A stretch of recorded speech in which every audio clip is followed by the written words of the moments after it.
और खबरों के एक्सप्रेस में से आगे रुक करते हैं सियासी ढाबे का, जहां आज की सबसे दिलचस्प खबर मौजूद है। देश में जब जब चुनाव होते हैं तब तब नेताओं की भाषा अमर्यादित हो जाती है। नेता मर्यादा की लक्ष्मण रेखा पार कर जाते हैं।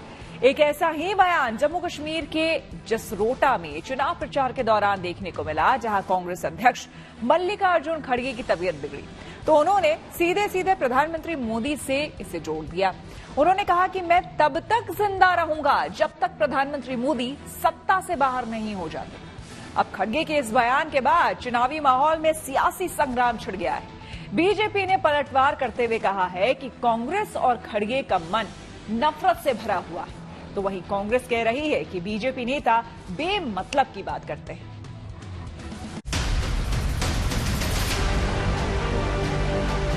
इतना जल्दी मरने वाला नहीं हूं। जब तक मोदी को नहीं हटाएंगे तब तक मैं जिंदा ही रहूंगा, आपकी बात सुनूंगा, आपके लिए लड़ूंगा। सियासत में कुर्सी पाने और हटाने के बीच इस कदर मरने जीने की कस्में खाई जाने लगेंगी, ये किसी ने सोचा नहीं था। मल्लिकार्जुन खड़गे देश की सबसे पुरानी पार्टी के अध्यक्ष हैं, सबसे बुजुर्ग नेताओं में शामिल हैं। जम्मू कश्मीर के बिलावर में रविवार को चुनाव के तीसरे और आखिरी फेज का चुनाव प्रचार करने पहुंचे थे। भाषण के दौरान अचानक उनकी तबीयत बिगड़ गई। मंच पर मौजूद नेताओं ने उन्हें संभाला, लेकिन माइक थामते ही खड़गे ने प्रधानमंत्री को लेकर जो बोला उसे लेकर बवाल मच गया। स्टेटहुड का तो मैं बोला हूँ, स्टेटहुड जरूर देंगे और उसके लिए हम जरूर लड़ेंगे, चाहे कुछ भी हो। मैं ऐसा ही छोड़ने वाला नहीं।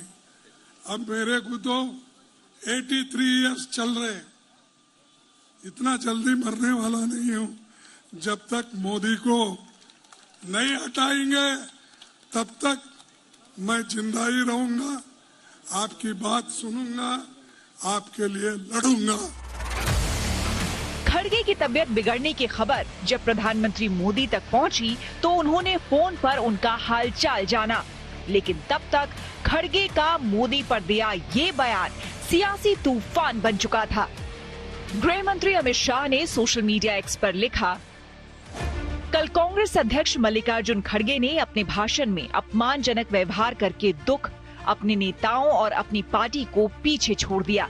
अपनी कटुता का परिचय देते हुए उन्होंने बिना मतलब के प्रधानमंत्री मोदी को अपने निजी स्वास्थ्य के मामले में घसीटते हुए कहा कि वे प्रधानमंत्री को सत्ता से हटाकर ही दम लेंगे। इससे पता चलता है कि इन कांग्रेसियों में प्रधानमंत्री मोदी के प्रति कितनी नफरत और डर है कि वे हर समय उनके बारे में सोचते रहते हैं। हालांकि अमित शाह ने खड़गे के स्वास्थ्य की कामना करते हुए आगे लिखा, जहां तक कांग्रेस अध्यक्ष के स्वास्थ्य की बात है, प्रधानमंत्री मोदी प्रार्थना करते हैं, मैं प्रार्थना करता हूं, हम सब प्रार्थना करते हैं कि वे दीर्घायु हों और स्वस्थ रहें। वे 2047 तक विकसित भारत का निर्माण होते देखने के लिए जीवित रहें। हरियाणा और जम्मू कश्मीर विधानसभा चुनावों के बीच मल्लिकार्जुन खड़गे के बयान के बाद सियासी पारा चढ़ गया है। कांग्रेस और बीजेपी आमने सामने हैं और दोनों एक दूसरे पर हमलावर हैं। मुझे लगता है कि खड़गे साहब राहुल गांधी के विरोधी हैं, क्योंकि मोदी जी तो अभी 100 साल बचेंगे और तब तक राहुल गांधी बूढ़े हो जाएंगे, उनको मौका नहीं मिलेगा। खड़गे साहब आप यही चाह रहे हैं। खड़गे साहब नरेंद्र मोदी हजारों साल तक भारत की जनता के दिलों पर वास करते रहेंगे। कोई जिंदा रहे, कोई मर जाए, इससे कोई अंतर नहीं पड़ सकता है। जो हमारे गृह मंत्री कहते हैं उस पर टिप्पणी करना नहीं चाहता हूं, क्योंकि बिना मतलब के बातें करते रहते हैं वो। तो अगर वो कुछ गंभीर बातें बोले उस पर मैं टिप्पणी कर सकता हूं, उस पर मैं कुछ कह सकता हूं, पर ऐसे बोलना, और मैं समझता हूं जो खड़गे जी थोड़ा बीमार पड़ गए, उनको इलाज करना पड़ा, पर अभी ठीक हो गए हैं। हमारे गृह मंत्री को अपने काम पर और थोड़ा ध्यान देना चाहिए। मणिपुर में ध्यान देना चाहिए। चुनावी समर के बीच बीजेपी और कांग्रेस जीत के लिए पूरा जोर लगा रही हैं। यही वजह है कि जुबानी हमले किए जा रहे हैं।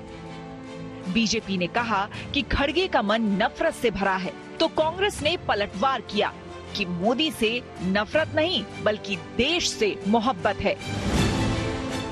खड़गे जी के मन में कितना नफरत भरा है मोदी जी के लिए। अभी मोदी जी ने इनके स्वास्थ्य का हालचाल पूछा। हम लोग भी प्रार्थना करें खड़गे जी का स्वास्थ्य ठीक हो जाए, लेकिन वो तो मोदी जी के अंत की कामना कर रहे हैं। मैं समझता हूँ इससे बड़ा कांग्रेस की नकारात्मकता का, उसकी नफरत का इससे बड़ा उदाहरण नहीं मिल सकता। ये चाहे जितनी भी नरेंद्र मोदी जी के अंत की कामना करें, इस देश के लोग उनके साथ हैं। कांग्रेस की ये निगेटिविटी उनको कहीं की नहीं छोड़ेगी, ये मेरा विश्वास। ये बताता है कि हम हमेशा भले बीमार हों या स्वस्थ हों देश के बारे में सोचते हैं। मोदी से नफरत नहीं है, देश से मोहब्बत है।